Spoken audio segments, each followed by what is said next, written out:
Action. Saying that this morning I was a little bit ambitious. It's Monday morning. If you're listening to this is obviously you're in the present and I'm in the past. But I love starting Mondays with hitting my planner. I just have a normal little planner. It's all pen and paper. It has a couple different sections, but the first section is like the month overview of all the days and the days of the week, each in little squares. And then there's a page for every week that has the days in order, obviously Monday through Thursday in the numerical order. And then on the side, there's like a goals of the week to call, to email, to do. It's just kind of broken down into these lovely sections. And I love starting the week filling that out because it just kind of allows me, rather than waking up and feeling anxious, like, okay, I need to do this, and this, and I have all these things, and blah, blah, blah, blah, blah. I can just, after my meditation, I will open that page and I can just kind of like word vomit on it. And it's nice. I often will use it to set like workout goals, like how many times a week would I ideally like to work out, or who do I need to follow up with an email, or who do I really want to call. And for me, it's definitely a mixture of personal and professional. Ooh, look at me dropping that gem. Okay, that has been the theme of the week. But before I get into that, I just want to say, this is the first time in my life that I don't necessarily have a gym membership, or I have access to a gym via my work, but it's such a distance that it's not really practical, which I think anytime you're deciding to sign up for a gym, you have to ask yourself the proximity of it. Like, am I able to walk to it? Am I able to access it? Because I feel like if it's a good distance away, like my work is, if I'm taking the bus an hour and a half, or if I have the luxury of borrowing my boyfriend's car, it's a good 20-30 minutes. But because I work there, I often don't find myself wanting to come in early to do a workout and then be there all day. So I've just been doing a lot of at-home workouts, and today was actually one of the first days that it's beautiful out, it's sunny, like spring is in the air, the ferns are popping up, there's tulips everywhere, and I was like, you know what, I really want to hit an outdoor workout. So I got my kettlebell, and one thing I know with myself is if I write a to-do, if I just have it out of my mind and on paper, you bet your bottom dollar I am going to do it. And so for some reason, randomly had the thought in my head today, I was like, I am going to write down a workout. And often for me, when I think of a workout, I just really like the idea of whether you're on like YouTube or Instagram or even Pinterest, and you just find a workout like, oh, like I literally was like, I would love to use my kettlebell today. I don't have the brain span or I don't really necessarily want to come up with anything, so I just want to see something. And I saw this video of these girls doing this workout, and it was like kettlebell swings, squat, like you drop the weight, you squat, and then you pick it back, like deadlifts. They just had like a very dynamic, full functional workout that was basically targeted towards lower body, primarily glutes, which is ultimately my favorite form of working out. And I was a little ambitious this morning. I had a 25-pound kettlebell weight, and it's hurting. My booty's hurting, and not in a good way. Okay, so it's me getting into it. But going back to, I was thinking all week, there's little moments throughout my day when I think about my podcast, which is, to me, that feels like such a good feeling to want to do something, right? It's kind of that $1 million question of everybody's like, well, what do you want to do in your free time? Or what would you do if you didn't get paid for it? Or the opposite, if you were making $1 million, would you do it? All these things. Anyways, this week I was thinking about my podcast, and I really go through life in a very observational, analytical, curious way. I often love to play devil's advocate and to question things and to, because there's so many of the things that are happening, whether it's our food systems or the housing issue or mental health or the workforce. Like, there's so many things that I often ask myself, why are we doing it this way? Like, who's benefiting from it? And then, I go and I talk to my community and my friends and my family, and I'm like, I almost get reassured that everybody is feeling this way, not just me. But one of the themes that recently was coming up was this idea between professionalism and personal. And those two things feel like they're completely on polar opposite sides. So let's start with my personal definition. When I think of personal, I think of person, right? So I think of who you are, being authentic, the things that define you. So we can surface level, right, could be something as silly as like your gender, your race, but even more personal, I think about like who you are to your core. So that's usually developed by your friends and family. So oftentimes when I'm talking about in a career, then when I think about professional, I personally think that it's quite negative. And I think if the two were to fuse together, it would be perfect in the career world. Professionalism, I actually looked up the definition the other day on ChatGPT, and it was saying something along the lines of boundaries, right? Oftentimes when you're in a workspace, you're having those boundaries where these people don't necessarily know who you are or what you believe in or even what you do on the weekend, but there's that expectation that, hey, you're here, we hired you for this job, and you're going to perform those jobs. So often with professionalism, we talk about an important word that ChatGPT said, which I really liked, was respect, right? So in the professional world, no matter what somebody looks like or dresses like or believes, they are to be respected because they have been hired on to do this job. And I was talking to a friend earlier this week when we went to a coffee shop, and I really loved, she was talking about her definition of professionalism, and she used the word gatekeeping. And that really struck me because oftentimes when you think of a profession, marketing or business owner, hospitality worker, server, whatever profession there is, there's always a type of jargon. For example, in hospitality, you have things like 86th, which means we ran out of that item. So that item may be on the menu, for example, like, oh, I want these French fries, and often we'll say, those are 86. That's something that we use internally. We personally would probably never want to tell a customer what does 86 mean. What other words do we say? Table numbers, for example. You're like, oh, I'm going to seat this person at table number 3. Again, it's not like as a person stepping into the restaurant, you're like, what, table 3? Where is that? Those are just things top of my head. But there's often this jargon that is used for each profession that kind of shows like, hey, I'm the expert here, or I've been trained in this specific way. And I don't think that there's anything inherently, that's a weird word for me to say. I don't think like there's anything negative about that, but where the two begin to clash is my question. Oftentimes in work, you first and foremost are a human. So everybody has a personal life.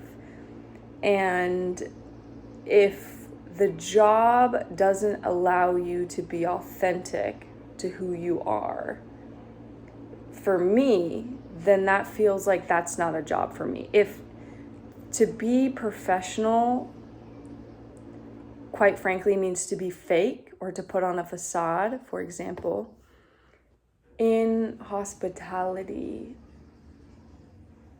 there often is this image of wow, like, welcome to my space that is beautiful and organized and decorated. But is the reality that the people who are working their butts off aren't actually getting paid a livable wage. In fact, they're getting paid minimum wage, and the only reason that they're making quote unquote livable wage is based off of their tips. So in a way, this profession is to serve many people throughout the day, and you are to be professional and polite and caring and welcoming, but on a personal level, you may be struggling with your mental health, or you may not have all the patience that day because you're on your period and you're feeling extra tired. And so the two often clash when I think about hospitality.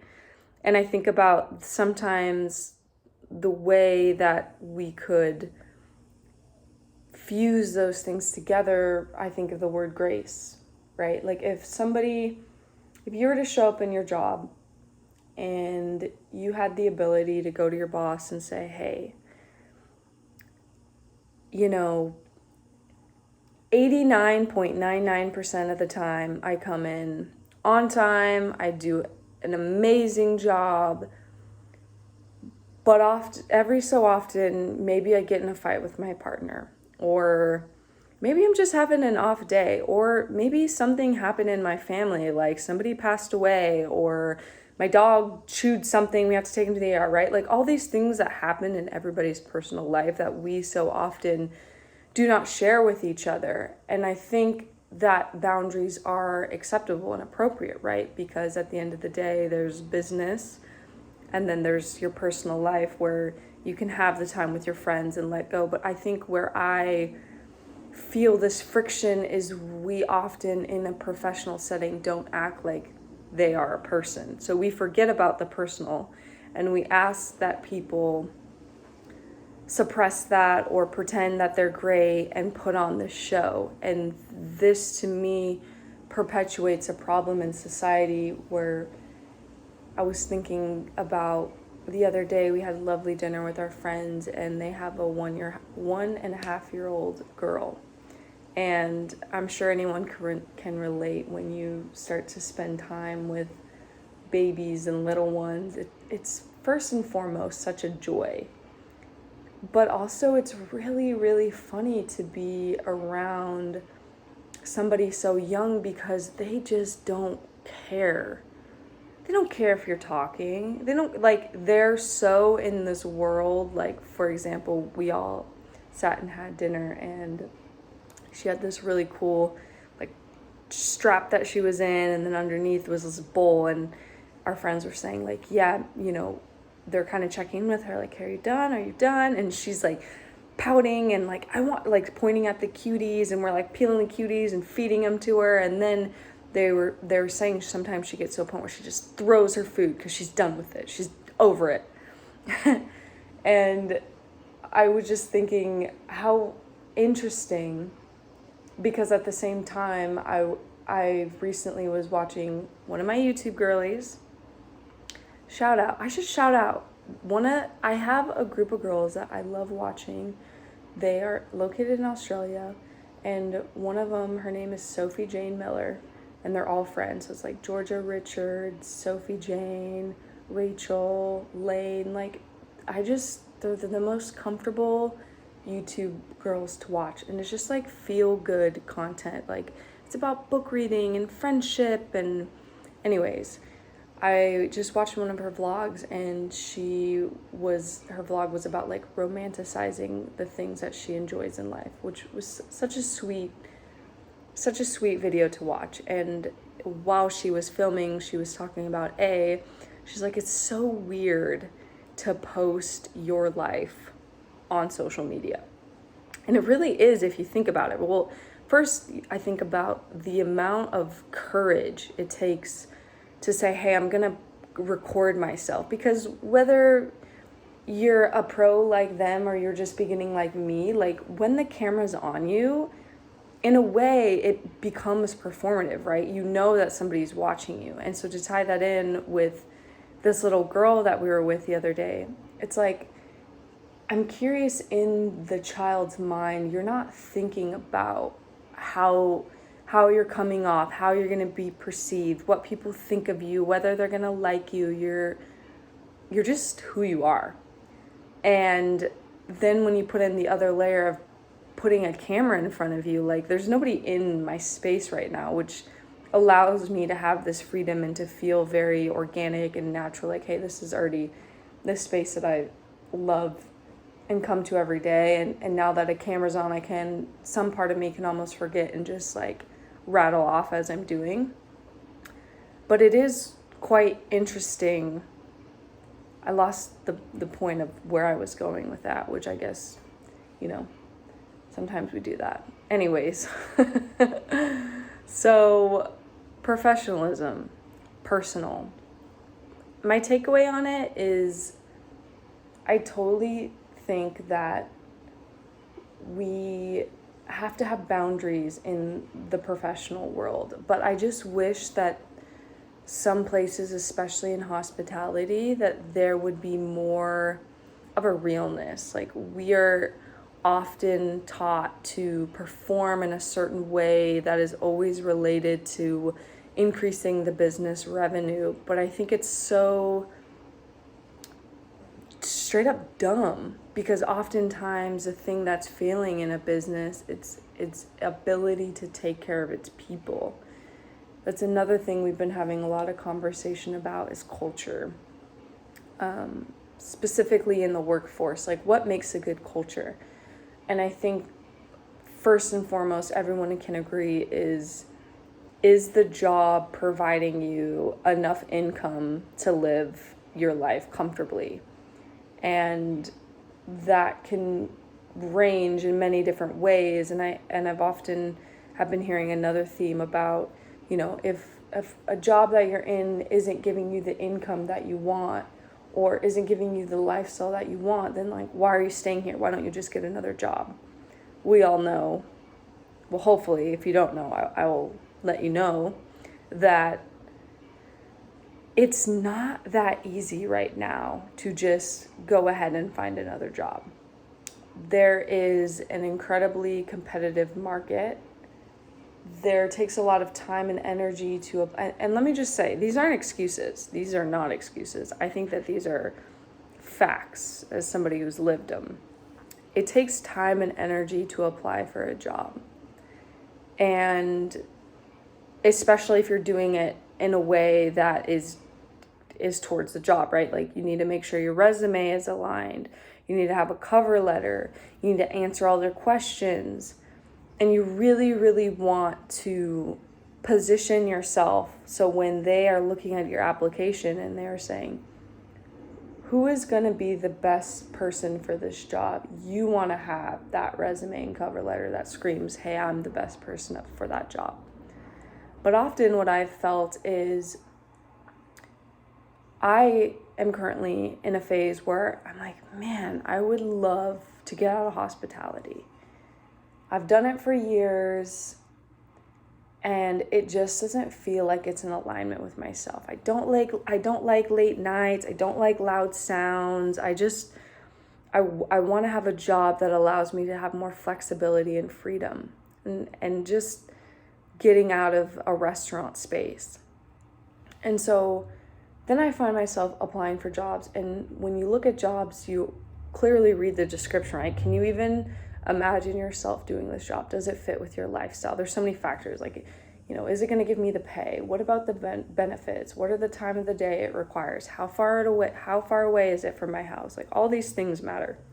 And it is really encouraging and hopeful to think that we get to decide what we want to do, right? Like, most jobs, you don't have a shackle and a ball to you saying, hey, look, like, you have to show up, and if you don't, which ultimately we could argue too, because that whole theory of golden handcuffs, when you're at a job that you may not really like, but it is paying your bills and affording you the lifestyle, and so you're like, well, it could be worse, right?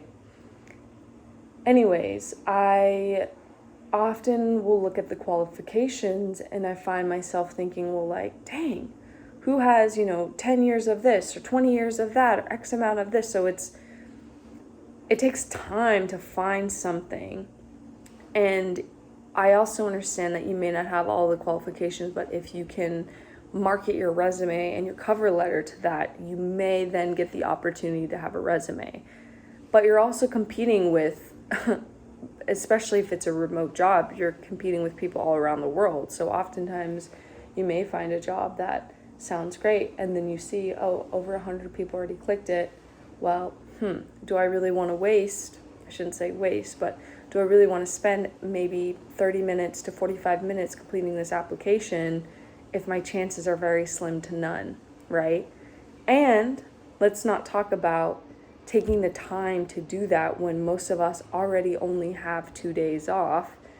And when I think about a weekend, given the life I currently have and the chaos of working in hospitality, my weekends are often filled with the word of restorative. And things that restore me is quality times with loved ones and friends. Sleep is a great one. Just straight up chilling. Like my boyfriend and I, we call it big chilling, where you're just like either just laying there doing nothing, you're reading a book, you're just watching a TV show. Like you could not be bothered to do anything else but big chill. And often a lot of us feel like that's what our weekend is consumed with, because during the weekday it's just go, go, go, go, go. But then it's that balance of like, okay, if I big chill, then who's gonna do my laundry, or who's gonna go out and get my groceries and meal plans so I can eat some healthy foods. Also, who's gonna work out with me? Like I often think there's so many components of a weekend that makes you feel ready to jump back on the ship and do it all over again, right? Which I'll just say was actually very, very blessed today, because as I was looking at my calendar, I pulled up my work schedule for the week and I was like, what? I have tomorrow off? Which is, it is almost like better. This weekend thought I only had 2 days off, right? That in itself in hospitality is already a gift.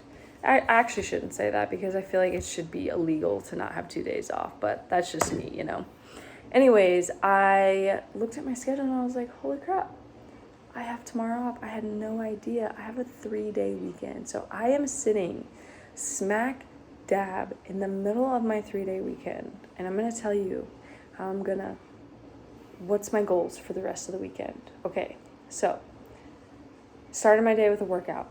It was incredible. I drove all the way out to go see my sugaring lady. Girlies, listen, you do you. If you want hair, cool. If you don't, cool. Personally, razors, not for me. I get ingrown hairs, things happen. Waxing, that sounds intense. Sugaring, you're like, what is that? So I've probably been seeing my lady for a good 4 or 5 years. Again, this just reminds me of the beauty of community.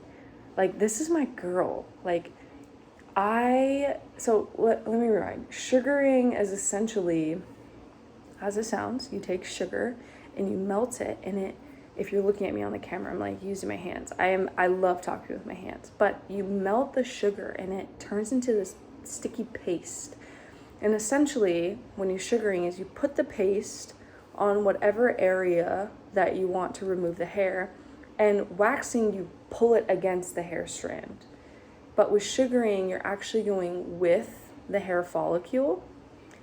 Now, I'm no esthetician, but with sugaring, don't deal with ingrown hairs. I find it to be not as painful. And now this, I actually think, is because my girl is so bomb.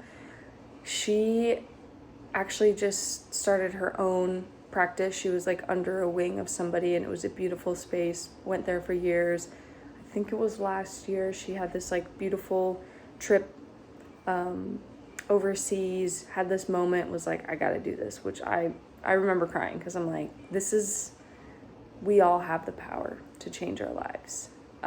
But yeah, so she started her own practice now, and it's kind of a ways. It's probably a good 30-minute drive, but was thinking about it today. I was like, it actually is worth it because that's my girl.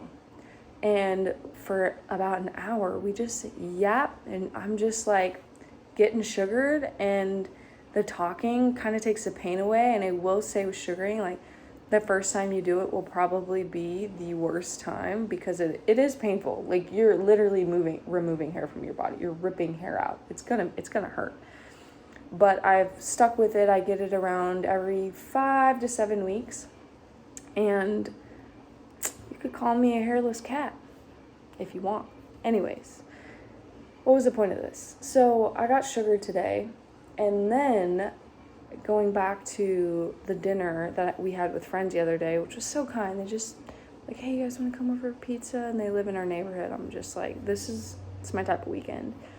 We were talking about bulk items, because I remember back in the day, I used to really enjoy this was before Amazon bought Whole Foods, but I used to live close to Whole Foods, and I would be up in there getting that bulk, getting my nuts, my powders, my dried fruit. Like that was my thing. I had a staple of it. It was my dream to have a bunch of glass jars and just fill them up with a bunch of nuts, and you can make your granola and your bars and your balls. Like that to me is such a fun, I just love that. It's part of my homestead vision. And we're talking about bulk item, which funny enough, I had a whole list, and I knew that today I wanted to go grocery shopping. My girl was like, you should go to Winco. Like, I'm going to warn you, it's not going to be beautiful. It's not going to be glamorous. I'm going to tell you. Make sure you have a drink, sparkling water, matcha, coffee, you pick. Make sure you have a snack, a little cookie, a little Lara bar, whatever feels right to you. Somebody wants to sponsor me, I'll shout that snack out. And I'm going to be prepared. You're going to have to bag your own things, and it ain't going to be pretty. But when you go into that bulk section, your jaw will hit the floor because you're going to see those prices, and you ain't going to be mad about it. And she was 110% right. I got my pecans. I got my medjool dates. I got my walnuts, pistachio, peanuts. I'm going to make peanut butter. I'm going to make some Snickers. I should probably make a post about it on Instagram. It'll probably be up by the time this video goes up, and I'll probably correspond them. That's also on my to-do list. So yeah, I went to Winco, and then I was like, I'm going to keep it real. For anybody who resides in the good old Oregon, new seasons. It's just the difference of experience. Like, you go to Winco, and it felt like everything is in stacks, and there's like so much selection, and feels very much so like, what's the word? I don't want to say sad, but the experience is, it could be harsh, right? You're interacting with all different walks of life. And then you go into new seasons, and the experience is, it's like you walk in and there's fresh flowers, and there's your specialty coffees, and here's all your chocolate bars, and there's no line. Oh, do you want to go self-checkout? Like, just wild, the different experience of how society, this is another theme that's been coming up, is like the idea of the caste system. How like society really, really, really makes an effort to, if you are struggling with finances, and if you're straight up broke, society is really gonna try to keep you in that through every single thing that you do, so you almost can't get it off of you. Like, you drive to Winco, and you have that environment, and then you're in there's just so many things that are set up to keep people oppressed. And then the opposite of, if you have money, then it's like, well, here's my red carpet, and they're gonna bag it for me, and we don't even use plastic here, just paper. It's wild. So anyways, I got all my bulk stuff, super stoked. I got all these nuts and some random things, and honestly, if I were to get that at New Seasons, I probably would pay like a good $300. Maybe that's exact. No, but probably like it would be expensive. I paid $106. So, was the experience fun? No. But will I be coming back to Winco? Yes, I will. Because listen, part of having money is being smart with your money. It's not, you don't need to be frugal. You know, if you want to buy whatever, some new shoes, a trip, you go for it. But be mindful, right? So we all have to eat. I've often thought, man, I wish that I didn't have to eat. Not because I don't like to, but imagine how much money I could save if I didn't have to eat. Now, obviously, that's impossible, but it would be wild, especially nowadays. I went to buy eggs. I'm sure everyone's talking about it. I went to buy eggs, and it was like $12.99 for 12. So you're telling me one egg is $1 now? That's crazy. So I came home. I was tired. Took a breather. I watched some YouTube vlogs. Was big chillin'. And then I thought to myself, there is something really fun about, and maybe this is like our reward system as humans, there's something really fun about, like, for me, reorganizing a space when you have a new item. For example, you go out, you thrift some clothes, you buy some new clothes. What is better than just redoing your whole entire closet? Getting rid of things, reorganizing it, making it look visually aesthetic. All my jeans line up, all my shoes are nice. Like, that's just me. So I was like, I have all these beautiful, fresh bulk items. So now, which you may or may not be able to hear, I have the dishwasher running. I have all my glass jars that I'm washing. I went through the cabinet and I pulled everything out, and I was like, we got to reorganize this because nothing seems better use of my time than doing this. So I was doing that project, and then this ties me back to the beginning where I was like, you know, my butt is just, I'm really sore right now. So I'm halfway through that project. And then I was like, you know what? It's on my list. I really, really want to record a podcast, like weekly podcasts. It's what I promise. It's what I'm going to deliver. So yeah, the best part about it is like my laundry is done. I went grocery shopping. I had some quality time with friends and loved ones. And now the last thing that I need to take is creative projects. And the best feeling right now is, normally this would be my Sunday, and I would think to myself, I'm gonna chill because, okay, this is the sad truth of coming to Sunday scaries. You're like, you know, I'm gonna chill because if I do anything else, I'm gonna be really tired, and then I'm gonna go to work tomorrow and I'm gonna be exhausted. So I'm gonna not do a thing. But now, because I have a 3-day weekend, I'm like, listen, I'm still gonna chill tonight. Don't get me wrong, because you know I'm feeling pretty fulfilled. But tomorrow, I'm like, I can meal prep tomorrow. I can make my healthy Snickers tomorrow, and then I could get on my creative endeavors, because I feel like creativity is often like, we can do all of our to-do lists that we do as adults, you know, laundry, take out the trash, shower, skin routine, blah, blah, blah, blah, blah. But I ask you, what are you doing, or what are you looking forward to that involves creativity? Think about it.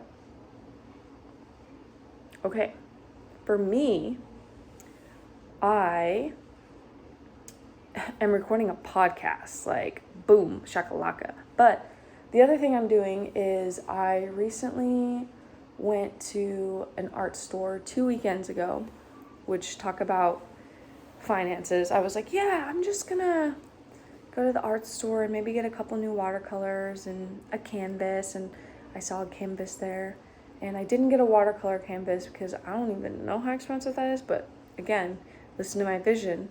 I got this beautiful, huge canvas, $8.38.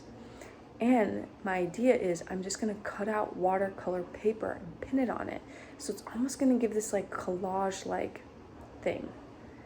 And I yesterday essentially put all of the watercolor paper on the canvas. So I would love tomorrow to take some time and to paint. And the beautiful thing is it's already set up. Now, it does hurt my soul because to me, I'm like, oh, it's messy. This room is messy. I need to clean it. I'm like, no.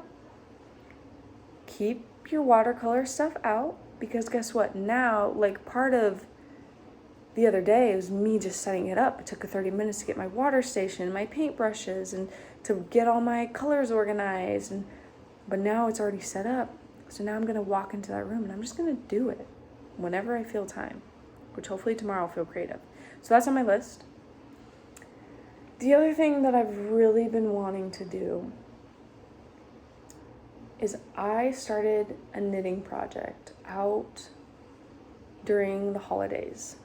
We took a trip to visit family, and I was like, what better thing to do than to start a knitting project in the middle of winter when most of the time we're just going to be big chilling with family. And I've done a little bit of knitting here and there as a kid, I can remember. And, I was like, what do I want? I want a sweater. Everyone's like, well, maybe you should start with a scarf. And I thought to myself, but I don't want a scarf. And I don't like having things that I don't want. So anyways, I started the sweater and I'm on row 3 and I haven't touched it since. And I will say, like, all it takes is me sitting down, maybe with like a hot cup of tea.